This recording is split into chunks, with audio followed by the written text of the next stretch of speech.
Romianti Tobing. Saya dari Prodi S1 Manajemen kelas N, dan di sini saya ingin menjelaskan tentang mata kuliah pengantar bisnis. Dalam ilmu ekonomi bisnis, ada organisasi yang menjual barang atau jasa kepada konsumen untuk mendapatkan suatu keuntungan yang disebut dengan laba. Dalam hal tersebut ada beberapa karakteristik, yaitu lembaga atau juga institut diri atau organisasi sosial atau ekonomi. Terus ada juga berhubungan dengan setiap anggota dalam setiap organisasi tersebut. Terus itu ada juga yang mempunyai suatu bisnis yang besar, yang dimana terdiri dari manajemen yang mengatur tentang hal itu, direktur pemilik usaha tersebut. Hal itu mereka lakukan untuk mendapatkan juga keuntungan yang sangat besar dan melakukan hubungan kerjasama baik di luar kota atau dengan negara lain. Dan dalam bisnis itu kita pasti akan mengalami namanya kerugian, dan gimana cara kita untuk memutar lagi pola pikir kita agar tidak terjadi kerugian yang besar untuk bisnis tersebut. Jadi menurut pemahaman saya, bisnis itu adalah kegiatan yang banyak dilakukan oleh manusia untuk memperoleh suatu keuntungan, karena hidup manusia selalu bergantungan pada hasil produksi atau konsumen yang ada di negara ini. Makasih. Pengertian, tujuan, pelaku, dan perbedaan bisnis. Tujuan: 1. Keuntungan atau laba dalam kurung profit. Semua orang sepakat yakni berbisnis ingin mendapatkan keuntungan atau laba dalam kurung profit. 2. Kebutuhan yang beraneka ragam, virtuous circles. Awalnya bisnis adalah bertukar barang atau bertukar jasa, karena pada masa itu belum ada uang, sehingga barter atau barang atau jasa. Sekarang pun hampir tidak berubah, yakni orang berbisnis untuk mendapatkan uang, dan uang akan dibelanjakan untuk memenuhi kebutuhan yang belum dimiliki. 3. Kebutuhan dan keinginan. Kebutuhan pada dasarnya terbatas, yang tidak terbatas adalah keinginan orang berbisnis untuk memenuhi kebutuhan hidupnya. Pengertian, tujuan, pelaku, dan perbedaan bisnis. 1. Pemilik, owner. Owner adalah pemilik atau jika perusahaan benar disebut pemilik saham. 2. Kreditur. Kreditur atau penyedia pinjaman untuk memulai bisnis. 3. Karyawan. Karyawan atau pegawai yang direkrut memiliki peran penting dalam sebuah bisnis, yakni keberlangsungan bisnis itu sendiri. Karyawan harus mendapatkan pelayanan yang baik dari seorang pebisnis. 4. Penyedia material. Perusahaan manufaktur. Keberadaan penyedia material atau supplies adalah sangat penting dan dibutuhkan untuk membantu kelancaran kegiatan produksi. 5. Pelanggan. Pembelian produk untuk memuaskan kebutuhan. Pengertian, tujuan, pelaku, dan perbedaan bisnis. Perbedaan bisnis dibedakan menjadi 2, yaitu bisnis kecil, umumnya pemilik menjadi manajer, daerah operasi lokal, organisasi sederhana, pemilik intim dengan karyawan, banyak kegagalan, pemilik serba bisa. 2. Bisnis besar, manajer bukan pemilik, regional atau nasional, organisasi kompleks, pemilik tidak kenal dengan karyawan, jarang yang gagal, manajemen spesialis.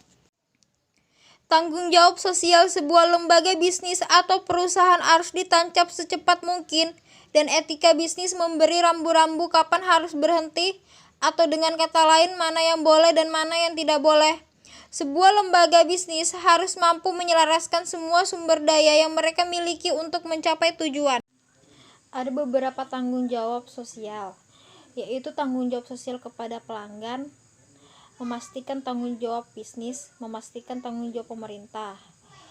Terus tanggung jawab sosial kepada kreditur, kewajiban keuangan, informasi kreditur jika mempunyai permasalahan keuangan.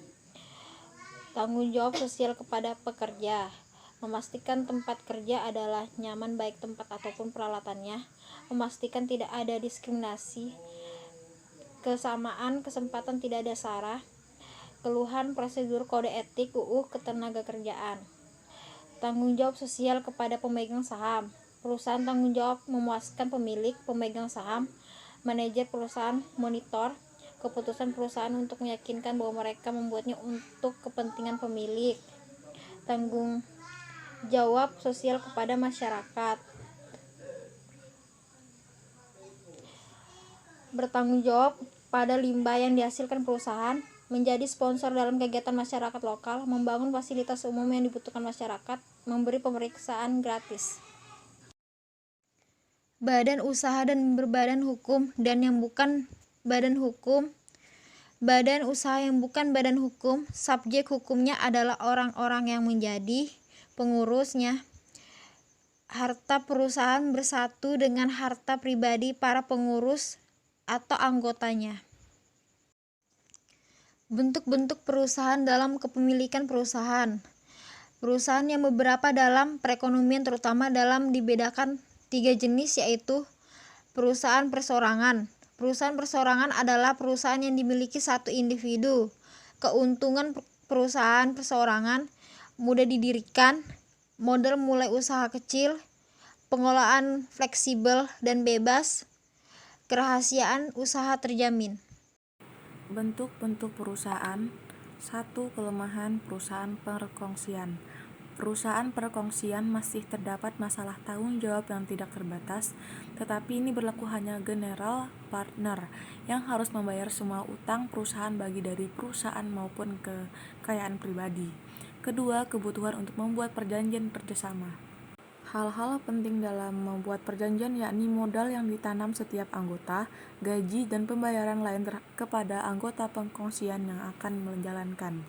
Bentuk-bentuk perusahaan. Perusahaan perseorangan terbatas, kegiatan usaha yang didirikan berdasarkan badan hukum yang didirikan berdasar notaris di mana dokumen dikemukakan di depan seperti tujuan perusahaan, saham yang dikeluarkan usaha yang dijalankan dan nama-nama pimpinan yang akan menjalankan perusahaan yang didirikan. Kepemilikan usaha. Perseroan terbatas merupakan perusahaan yang dimiliki oleh pemegang saham. Lalu kebaikan perusahaan perseroan terbatas. Tanggung jawab terbatas dan saham perusahaan mudah ditunaikan. Kebaikan perusahaan perseroan terbatas. Tanggung jawab terbatas, pengelolaan lebih profesional. Keburukan perusahaan perseroan terbatas, yaitu pendirinya lebih kompleks, 2 kali pembayaran pajak, peraturan yang harus dipatuhi lebih banyak, sukar merahasiakan, dan dapat mengurangi motivasi kerja. Terima kasih, itu saja presentasi dari saya. Semoga bermanfaat. Jika ada kesalahan dan kekurangan, mohon maaf. Wassalamualaikum warahmatullahi wabarakatuh.